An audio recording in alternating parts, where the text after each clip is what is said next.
Kindness is often celebrated as the highest virtue in ancient scriptures and modern wisdom alike. It is said, "Be kind, for everyone you meet is fighting a battle you cannot see." Yet, in the quiet solitude of your heart, have you ever wondered why acts of kindness sometimes seem to invite misunderstanding or disrespect? Why do people at times take advantage of those who are kind or dismiss their goodwill as weakness? This paradox is not new. The Buddha himself faced ridicule despite his infinite compassion. Zen masters, too, have long taught that true kindness must be balanced with wisdom and discernment. This is a story and philosophical teaching about the intricate balance between kindness, wisdom, and the respect of others. The beginning of the journey. In a quiet and serene monastery, there was once a disciple who prided himself on being kind. He believed that his kindness was a reflection of his understanding of the teachings. Every day, he went out of his way to help others, carrying the burdens of fellow disciples, offering his meal to the hungry, and never saying no to a request, no matter how unreasonable. His kindness, at first, earned him admiration. People spoke of his generosity, and he basked in the glow of their praises. Yet over time, something strange began to happen. The very people who once admired him began to grow indifferent. Some even began to exploit his kindness. They would leave their tasks undone, knowing he would finish them. They would speak to him harshly, confident that he would not retaliate. One evening, disheartened and confused, the disciple approached his teacher, an old master, known for his wisdom. "Master," he said, "why does my kindness bring me disrespect? Am I not following the teachings of compassion?" The master smiled gently and said, "Let me tell you a story." The tale of the river and the forest. Once, the master began, there was a river that flowed through a dense forest. The river was generous, offering its water to quench the thirst of all who came. The animals drank from it. The trees grew strong by its side, and travelers rested on its banks. It never turned anyone away. But over time, the animals began to muddy the waters without care. The travelers, instead of resting, began polluting the river with their waste. The trees, growing strong, extended their roots into the river, drawing more water than needed. The river began to dwindle, its clear waters turning murky. It was then that the river spoke to the forest. "Why do you all treat me this way? I have given you life, yet you exploit my kindness." The forest replied, "Because you do not set boundaries. We assumed you did not mind." The lesson of the river. The disciple listened intently. "Master," he asked, "what should the river have done?" The master replied, "The river must learn that kindness without wisdom is like an overflowing cup. Too much generosity without limits leads to imbalance. True kindness must be rooted in awareness. It must know when to give and when to withhold, not out of selfishness, but out of a desire for harmony." "How do I practice this, Master?" the disciple asked. The master said, "By understanding the nature of people and the world." The nature of people. People, the master continued, are like mirrors reflecting what they perceive. When you are too kind without discernment, some will see it as a virtue. Others, however, will see it as a weakness. This is not because kindness is flawed, but because the human mind often mistakes silence for submission and generosity for lack of strength. The disciple pondered this. "Are you saying I should stop being kind?" The master shook his head. Stop being indiscriminately kind. There is a Zen saying, "When helping others, do not lose yourself." To be truly kind, you must also respect yourself. A kindness that diminishes your spirit is not true kindness. It is self-sacrifice that leads to imbalance. The balance of yin and yang. The master then shared a teaching from ancient philosophy. In life, there is yin and yang, opposing but complementary forces. Kindness is like yin, soft and nurturing, but it must be balanced by yang, strength and firmness. Without yang, kindness becomes weakness. Without yin, strength becomes cruelty. The key is balance. The disciple asked, How can I achieve this balance? The master smiled. By practicing mindful action. Before you act, ask yourself, is this kindness coming from strength, or is it an attempt to gain approval? Is my action empowering others, or is it enabling their lack of responsibility? True kindness uplifts both the giver and the receiver. The test of kindness. The next day, the master gave the disciple a task.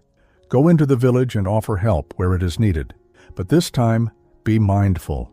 Watch how people respond and how you feel. Then return and tell me what you learned. The disciple obeyed. At first, he helped as he always did, saying yes to every request. But he soon noticed a pattern. Some people accepted his help with gratitude, while others demanded more, treating him as though his kindness was their right. Then he remembered the master's words. When faced with unreasonable demands, he politely declined. To his surprise, some people respected him more for it. They began to see him not as a servant, but as an equal. Others who had been exploiting him grew angry, but he realized that their anger came from losing control over him, not from any true harm. Reflection on the teachings. The teachings of the Master reveal a truth often hidden in the complexities of life. Kindness, while a noble virtue, is not enough on its own.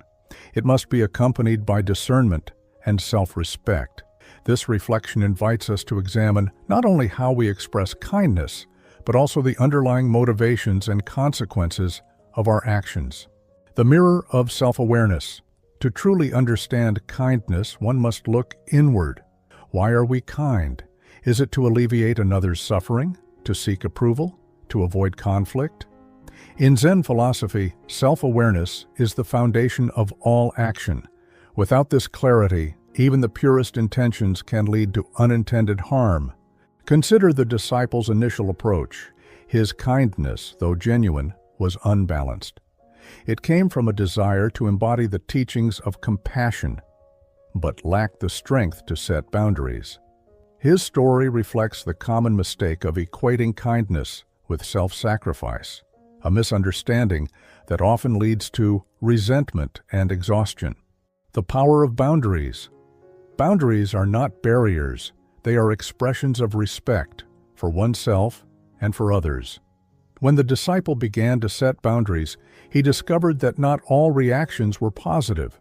Some people grew angry, while others showed newfound respect. This duality mirrors the human condition. As the Master taught, people perceive kindness through the lens of their own nature.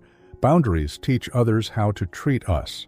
They signal that our kindness is a choice, not an obligation, and that our value does not depend on our willingness to say yes to every demand.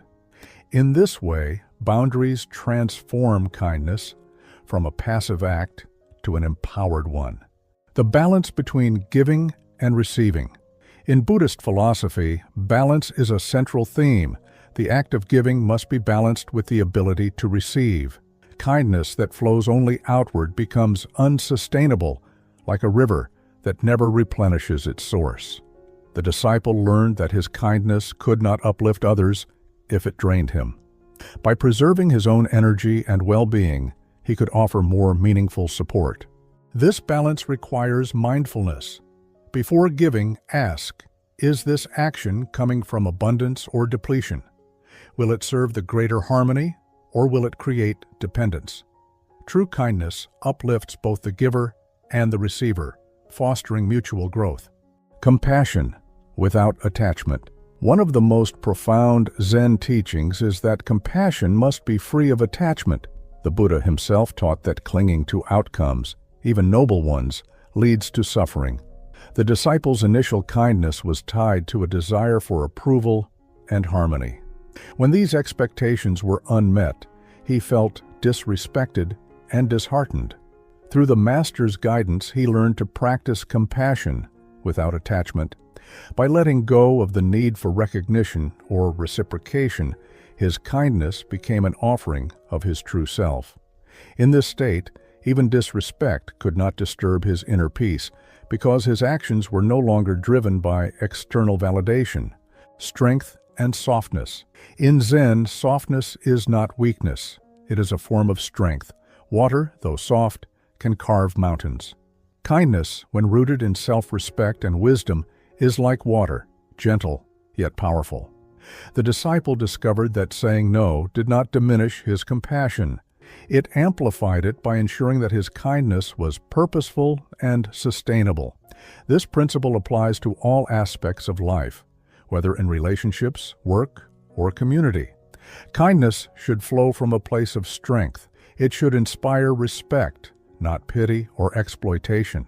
The balance of softness and strength creates harmony, both within oneself and with others. The inner transformation. As the disciple reflected on his journey, he realized that the true transformation was within him.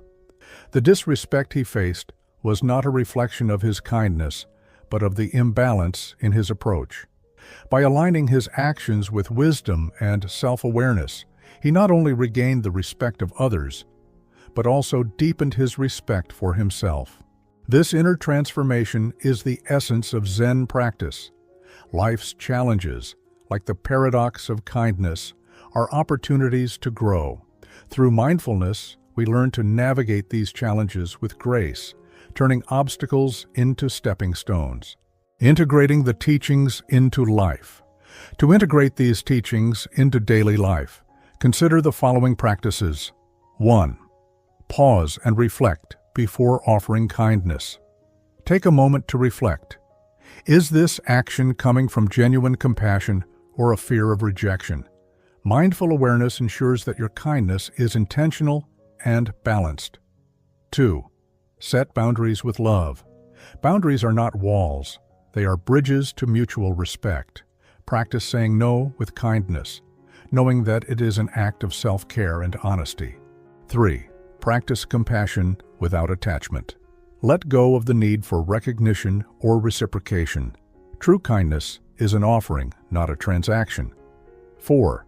Balance giving and receiving. Nurture yourself as you nurture others. A depleted spirit cannot sustain compassion. Self-care is not selfish, it is essential. 5. Embody softness and strength. Cultivate a balance between gentleness and firmness.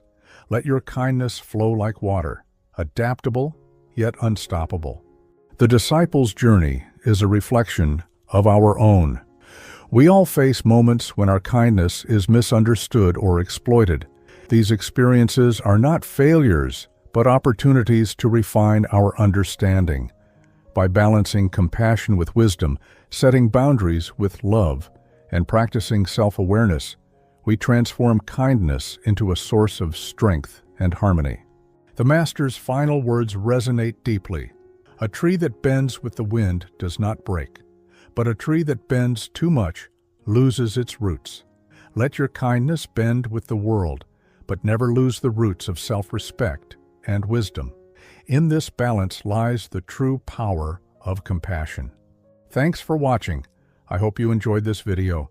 Don't forget to subscribe to my channel for more content like this.